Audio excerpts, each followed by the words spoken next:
Kanthaswamy Balasubramaniam. Lawyer Tuesday. What is the purpose of economic sanctions if Russia ends up destroying Ukraine? That's exactly what Putin is gambling on. The fact is these sanctions will take time to actually hit the Russian economy.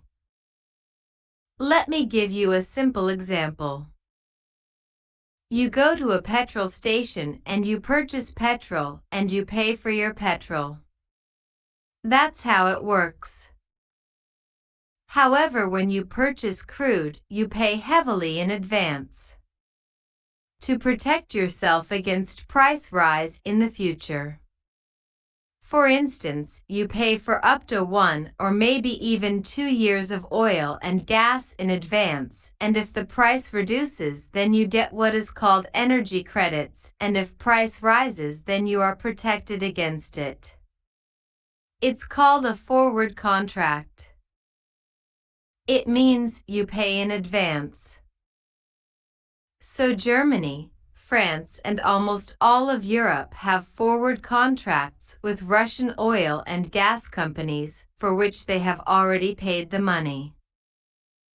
So most European nations have paid a huge advance to Russian companies for their energy for at least 6 to 12 months via forward contracts. So right now, since Russia only exports oil and gas most of the time, for the next 6 to 12 months Russia has already got its money and the onus is on Russia to deliver the oil and gas to its customers. Only after this will the customers have to pay for oil and gas again, and now the SWIFT payments, currency payment, etc. will come into effect.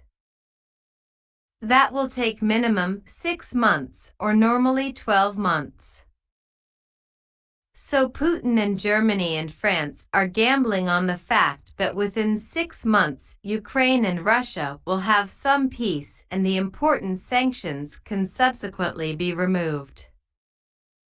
Likewise, next comes cutting off Russian companies from US dollar assets or euro assets. Very easy to talk. Unfortunately, no Russian company in US or EU will be registered as Romanov Inc. or Vodka Inc. or Putin Inc. or Misha Inc. or such obvious Russian names.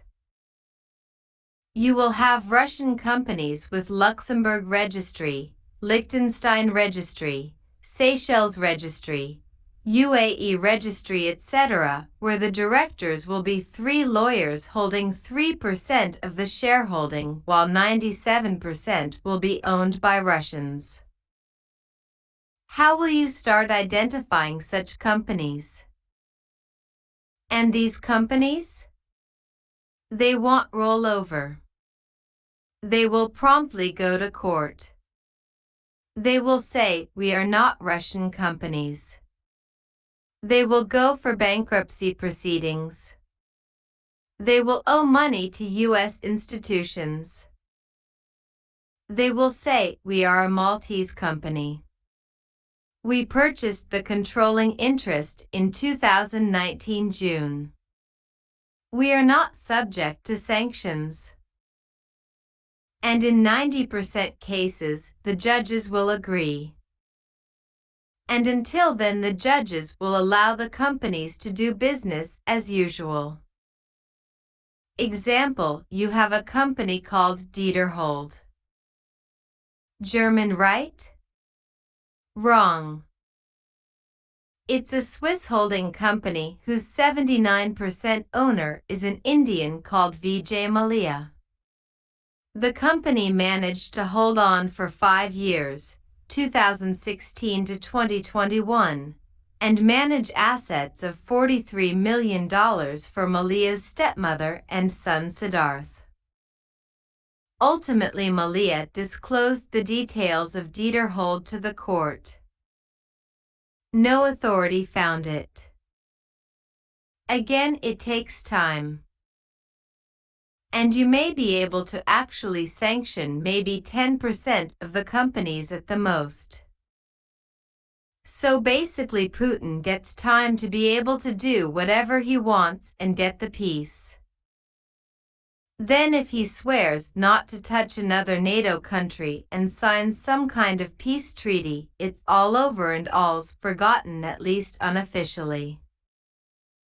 And by then, who knows? You could have a new president of USA and everything could change again. 36.4K views. View 1113 upvotes.